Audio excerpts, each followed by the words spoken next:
எல்லோருக்கும் வணக்கம் நண்பர்களே. இன்னைக்கு வீடியோவில் என்ன பார்க்க போகிறோம் அப்படின்னா, ஒவ்வொரு அமாவாசைக்குமே ஒவ்வொரு சிறப்பு இருக்கும். அந்த வகையில் இந்த மாதத்தில் வரக்கூடிய அமாவாசைக்கு என்னென்ன சிறப்புகள் இருக்குது, இந்த அமாவாசை அப்படின்னா என்ன, இந்த அமாவாசை நாட்களில் நம்ம என்னென்ன செஞ்சால் நம்மளுடைய பாவங்கள் அனைத்துமே தீர்ந்து வாழ்வில் நல்ல முன்னேற்றம் காண முடியும் அப்படிங்கிறது எல்லாமே இந்த வீடியோவில் விளக்கமாக சொல்லியிருக்கேங்க. இந்த வருடம் 26/5/2025 வருடம் 5வது மாதத்தில் மே மாதத்தில் வரக்கூடிய அமாவாசைக்கு என்ன ஸ்பெஷல் அப்படிங்கிறது எல்லாமே இந்த வீடியோவில் விளக்கமாக சொல்லியிருக்கேங்க. வீடியோவை ஸ்கிப் பண்ணாமல் பாருங்கள். வீடியோ பிடிச்சிருந்தா லைக் பண்ணுங்கள், கமெண்ட் பண்ணுங்கள், ஷேர் பண்ணுங்கள். இதுபோல் தகவலை தெரிஞ்சுக்க இனியவள் சேனலை சப்ஸ்கிரைப் பண்ணிக்கோங்க. கூடவே இருக்க பெல் ஐக்கானே ப்ரெஸ் பண்ணிட்டு வாங்க வீடியோக்குள்ளே போகலாம். முதல்ல அமாவாசை அப்படின்னா என்ன? சூரியனும் சந்திரனும் ஒரே நேர்கோட்டில் வரும் நாளில் தான் நம்ம அமாவாசை அப்படின்னு அழைக்கப்படுறோம். சந்திரனானது முழுமையாக மறைந்திருக்கும் நாளை தான் அமாவாசை அமைவதனால மறைமதி அப்படின்னும் நம்ம சொல்லப்படுறோங்க. வைகாசி அமாவாசையில் வரக்கூடிய இந்த நாளில் மகாமிருத் பூஜைய ஹோமமும் சிறப்பு பூஜைகளும் நடைபெற இருக்குங்க. அமாவாசை நாளில் முன்னோர்களுக்கு தர்ப்பணம் செய்கிறதுனாலையும் குடும்ப நலனுக்காகவும் சிறப்பு பூஜைகள் நடத்தல், புனித நீராடல் போன்ற ஆன்மீக செயல்கள் பாவ நிவாரணத்திற்கு, தெய்வ அனுகிரகத்திற்கும் உதவும் அப்படின்னு சொல்லப்படுதுங்க. அதே மாதிரி மரண பயத்தை ஒழிக்கும் சக்தி இந்த ஹோமத்திற்கும் இருக்குது அப்படின்னு சொல்லப்படுது. உடல் ஆரோக்கியம் குன்றி இருக்கும் அன்பர்களுக்கும் இந்த ஹோமத்தால் உடல் நலம் மேம்பட்டு நீண்ட ஆயுளையும் கொடுக்கும் அப்படின்னு சொல்லப்படுதுங்க. 26/5/2025 திங்கட்கிழமை நிறைந்த அமாவாசை நன்னாளில் இங்கு பிரம்மாண்ட மகாமிருத் பூஜைய ஹோமமும் சிறப்பு பூஜைகளும் நடைபெற இருக்குன்னு சொல்லப்படுதுங்க. இந்த பூஜை ரொம்பவும் சிறப்பு வாய்ந்ததாகவும் சொல்லப்படுதுங்க. இந்த பூஜையில் கலந்துக்கிறதுனால உங்களுக்கு பல்வேறான சிறப்புகள் நடைபெறும். மகாமிருத் புஞ்சய மந்திரத்தை நம்ம எதற்காக உச்சரிக்கிறோம் அப்படின்னா, சிவபெருமானை துதிக்கும் மந்திரங்களில் இதுவும் மிகவும் சக்தி வாய்ந்த மந்திரமாக சொல்லப்படும். மகாமிருத் புஞ்சய மந்திரங்க ரிஷிகர்களாலும் முனிவர்களாலும் சித்தர்களாலும் பயன்படுத்தப்பட்ட ஒரு மந்திரனே சொல்லலாங்க. இந்த மந்திரத்தின் ஆற்றல், அதனால் கிடைக்கும் பலன்கள் ரொம்பவும் சிறப்பு வாய்ந்ததாகவும் சொல்லப்படுது. நோய் இல்லாமல் வாழ்வதே மிகப்பெரிய சொத்துடன் என வேந்திரமும் புராணங்களும் சொல்லப்படுதுங்க. அத்தகைய மிகப்பெரிய சொத்தை அருள கூடியது மகா மிருத் புஞ்சய மந்திரமாகும். இந்த மந்திரத்தை ஒரு முறை சொன்னாலே கூட அது கவசம் போல் இருந்து நம்மை காக்கும் சக்தி படைத்தது ஆகும்னு சொல்லப்படுது. அதே மாதிரி சிவனுக்குரிய மிக முக்கியமான மந்திரம் மகா மிருத் புஞ்சய மந்திரம் ஆகுங்க. மார்கண்டேயரை போல சாகாவரம் அருளும்படி சிவனிடம் வேண்டுவதற்கு சமமான ஒரு மந்திரம் இதுன்னு சொல்லப்படுதுங்க. காயத்ரி மந்திரத்திற்கு அடுத்தபடியாக மிக பழமையான மந்திரமாகவும் சொல்லப்படுதுங்க. இந்த மந்திரம் 4 வேதங்களில் ரிக் மற்றும் யகூர் ஆகிய 2 வேதங்களில் சொல்லப்படுகிறது. அப்படிப்பட்ட மகா மிருத் பஞ்சய மந்திரத்தை நம்ம எதற்காக தொடர்ந்து உச்சரிக்க வேண்டும் அப்படிங்கிறதையும் தெரிஞ்சுக்கலாங்க. இயற்கையாகவே நறுமணத்தை கொண்டவரும் அடியவர்களுக்கு கருணையை அருள்பவனுமாக முக்கன் கொண்டவர்கள் எம்பெருமானே உங்களை பூஜித்து வழிபடுறோம். பழங்கள் எப்படி மரத்தில் இருந்து விடுவதுகின்றதோ அதே போல் மரணத்தின் பிடியில் இருந்து என்னை விடுவித்து ஆன்மீக வழியில் இருந்து மனம் தடுமாறாமல் நான் வாழ அருள் செய்ய வேண்டுகிறேன் அப்படின்னு சொல்லி வழிபடணும். மகா மிருத் புஞ்சய மந்திரம் அப்படிங்கிறது சிவபெருமானுக்குரிய ஒரு மிகவும் சக்தி வாய்ந்த மந்திரமாகுங்க. இதை நம்ம அமாவாசை நாட்களில் உச்சரிப்பது நமக்கு பல சிறப்பான பலன்களை கொடுக்கும்னு சொல்லப்படுது.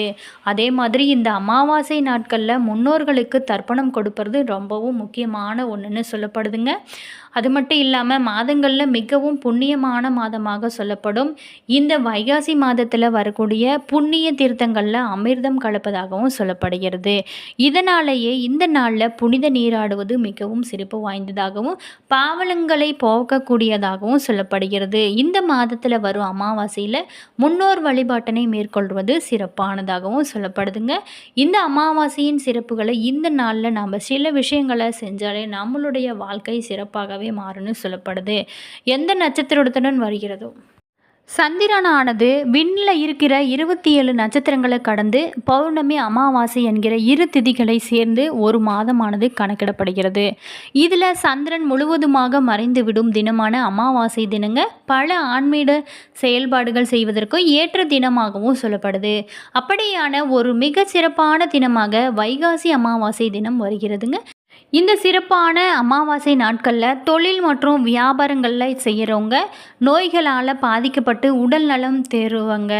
ஆகிய அனைவருமே வைகாசி அமாவாசை தினத்தில் திருஷ்டியை பூசணிக்காய் வாங்கி உங்களோட தொழில் வியாபார இடங்களை திருஷ்டி கழித்து அதற்குரிய நேரத்தில் உடைக்க வேணுங்க. வைகாசி மாதம் இறை வழிபாடு விரதங்கள் மேற்கொள்ளும் ஒரு சிறப்பான மாதமாகவும் சொல்லப்படுதுங்க. இந்த வைகாசி மாதத்தில் வருகிற அமாவாசை தினத்தில் சில செயல்களை நம்ம செஞ்சாலே நம்மளுடைய வாழ்க்கை சிறப்பாகவே மாறுங்க. அதே மாதிரி தர்ப்பணம் மற்றும் சிதார்த்தம் தந்து நம்மளுடைய முன்னோர்களை வழிபடுவதனாலும் குடும்பத்தில் ஏற்பட்டிருக்கும் நிம்மதியற்ற ஒரு நிலை இல்லாமல் இருக்குன்னு சொல்லலாங்க. சுபிச்சங்களும் பெருகும். திருமண தடை, புத்திர சந்தான பாக்கியம் போன்ற குறைபாடுகள் அனைத்துமே நீங்குன்னு சொல்லப்படுதுங்க. தொழில் வியாபாரங்களில் நஷ்ட நிலை நீங்கி நல்ல ஒரு லாபம் கிடைக்கும். குழந்தைகள் கல்வியில் சிறந்து விளங்கும் நிலைகளும் உண்டாகுன்னு சொல்லப்படுதுங்க. அதே மாதிரி கடன், வறுமை நிலை போன்றவை எல்லாமே ஏற்படாமல் காக்கும். இந்த திதியை நம்ம செஞ்சாலே நம்மளுடைய வாழ்க்கை சிறப்பாகவே இருக்கும். அது மட்டும் இல்லாமல் அமாவாசை அப்படிங்கிறது நம்மளோட நினைவுக்கு முதல்ல ஞாபகம் வர்றது பித்ருக்கள் வழிபாடுங்க. அடுத்ததாக செய்ய வேண்டியது குலதெய்வத்தோட வழிபாடு. இந்த 2 வழிபாட்டையும் சரிவர அமாவாசை தினத்தில் யார் செய்கிறாங்களோ அவங்களுடைய குடும்பத்திற்கு நிச்சயமாக கடுமையான கஷ்டங்கள் அனைத்துமே வராதுங்க. இது நாம் எல்லாரும் அறிந்த ஒரு விஷயம்னு தான் சொல்லலாம். அது மட்டும் இல்லாமல் இந்த அமாவாசை நாட்களில் பித்ருக்களுக்கு கொடுக்க வேண்டிய திதி தர்ப்பணங்களை தவறாமல் கொடுத்து விடுங்க. குடும்பத்தோடு சேர்ந்து குலதெய்வத்தை நினைத்து வழிபாடு செஞ்சீங்க, உங்களுடைய வாழ்க்கை சிறப்பாகவே மாறுங்க. அது மட்டும் இல்லாமல் பொதுவாக எல்லோருமே அமாவாசை தினத்தில் செய்யக்கூடிய ஒரு வழிபாட்டு முறை தாங்க நம்மளில் பல பேருக்கு தெரிந்திருக்கும். இந்த விஷயங்களை எல்லாமே தாண்டி நாம் ஒரு சில விஷயங்களை இந்த அமாவாசை நாளில் செய்கிறதுனால செய்த பாவங்களும் குறையும் அப்படின்னு சொல்லப்படுதுங்க. அது மட்டும் இல்லாமல் அந்த வரிசையில் இந்த அமாவாசை தினத்தில் நம்ம செய்ய வேண்டிய 3 தானங்கள் என்ன அப்படின்னா, அமாவாசை தினத்தில் செய்ய வேண்டிய 3 தானங்கள். அமாவாசை அப்படின்னாலே அகத்திக்கீரையை வாங்கி பசுமாட்டிற்கு நம்ம தானமாக கொடுக்கணும் எனக்கு. அதே மாதிரி வாழைப்பழத்தை வாங்கி தானமாகவும் நம்ம கொடுப்போம். அது தவறுன்னு சொல்ல முடியாதுங்க. இதை எல்லாமே செஞ்சால் மட்டும் போதாதுங்க. இது தவிர இன்னும் 2 பொருட்களை வாங்கி பசுமாட்டிற்கு தானமாக கொடுப்பது மேலும் மேலும் நல்ல ஒரு பலன்களை உங்களுக்கு கொடுக்குன்னு சொல்லப்படுதுங்க.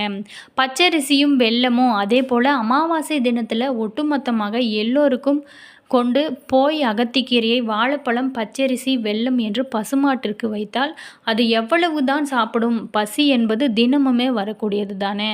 நீங்கள் கொஞ்சம் பச்சரிசி கொஞ்சம் வெல்லத்தை வாங்கி போய் அந்த பசுமாட்டின் சொந்தக்காரர் கையில் கூட தானமாக நீங்கள் கொடுக்கலாங்க. அதை அடுத்து வரக்கூடிய நாட்களில் அவங்க பசுமாட்டிற்கு உணவில் கலந்து கொடுத்து விடுவாங்க. அமாவாசை தினத்தில் எல்லோராலும் கையாலும் பசுமாட்டிற்கு உணவை வைக்க வேணுங்க. அப்படின்னு நினைத்தா அது நல்லதாகவே இருந்தால் கூட பசு எவ்வளவு தான் சாப்பிட முடியும்? இதையும் கொஞ்சம் கவனித்துக்கோங்க. உங்களால் எப்போது எல்லாமே பசுமாட்டிற்கு உணவி வாங்கி தர முடியுமோ அப்போது எல்லாமே நீங்கள் வாங்கி கொடுத்தாலும் உங்களுடைய கஷ்டங்கள் அனைத்துமே தீர்ந்து நிச்சயமாக புண்ணியம் உங்களுக்கு வந்து சேரும். அடுத்தபடியாக ஏழைகளுக்கு அன்னதானம் செய்கிறது சிறப்புங்க.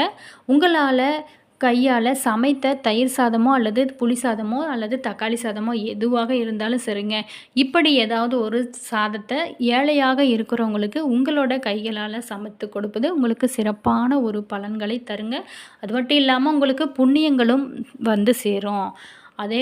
அதே மாதிரி அமாவாசை அப்படின்னாலே காகத்திற்கு சாப்பாடு வைக்க வேணுங்க. காலையில் எழுந்து குளிச்சுட்டு சமைத்த சாதத்தை எச்சில் படாமல் எள் சேர்த்து தயிர் சேர்த்து காகத்திற்கு வைத்து விட்ட பிறகு நாம் சாப்பிட்றது ரொம்ப ரொம்ப நல்லதுங்க. இதை மறக்காமல் எல்லாருமே அவங்களோட வீட்டில் நீங்கள் செஞ்சு பாருங்கள். உங்களுடைய வாழ்க்கை மேலும் சிறப்பாகவே அமையுன்னு சொல்லப்படுது. ஃபஸ்ட்டு காகத்திற்கு சாதம் வைங்க. அடுத்ததாக பசுமாட்டிற்கு அகத்திக்கீரை, இந்த மாதிரி வெல்லம் கலந்த பச்சரிசி இது எல்லாம் கொடுங்க. அடுத்தது முன்னோர்களுக்கு தர்ப்பணம் கொடுக்காமல் மறந்துருப்பீங்க. அது எல்லாருமே சரியாக செஞ்சுட்டு வாங்க. உங்களுக்கு பல கஷ்டங்கள், தடைகள் எல்லாமே திருமண தடை, குழந்தை பெரு தடை இந்த மாதிரி இருக்கிறவங்களுக்கு அது சீக்கிரமாகவே சரியாகும்னு சொல்லப்படுதுங்க. என்ன நண்பர்களே, இந்த வீடியோவில் உங்களுக்கு இந்த அமாவாசை தினத்தில் எப்படி செஞ்சால் உங்களுடைய வாழ்க்கை சிறப்பாக மாறும் அப்படிங்கிறத பற்றி பார்த்துங்க. இந்த வீடியோ நிச்சயமாக உங்களுக்கு பல பயனுள்ள தகவல்களை தந்திருக்குன்னு நினைக்கிறேன். வீடியோ பிடிச்சிருந்தா லைக் பண்ணுங்கள், கமெண்ட் பண்ணுங்கள், ஷேர் பண்ணுங்கள். இதுபோல் தகவலை தெரிஞ்சுக்க நம்ம சேனலை ஃபாலோ பண்ணுங்கள். சப்ஸ்கிரைப் பண்ணாதவங்க சப்ஸ்கிரைப் பண்ணிக்கோங்க. கூடவே இருக்க பெல் ஐக்கானையும் ப்ரெஸ் பண்ணிக்கோங்க. அப்போ தான் நாங்கள் போகிற ஒவ்வொரு வீடியோ உங்களுக்கு உடனுக்குடன் நோட்டிஃபிகேஷனாக வந்து சென்றடைங்க. உங்களுடைய கருத்துக்கள் என்ன அப்படிங்கிறத மறக்காமல் கமெண்ட் பாக்ஸ் செக்ஷனில் பதிவிடுங்க. உங்களுக்கு ஜோதிட ரீதியான ஏதாவது டவுட் இருந்துச்சுன்னா டிஸ்கிரிப்ஷனில் நம்பர் கொடுங்க. நீங்கள் தாராளமாக உங்களுடைய சந்தேகங்களை கேட்டு நீங்கள் தெரிஞ்சுக்கலாங்க. All views. தேங்க்யூ.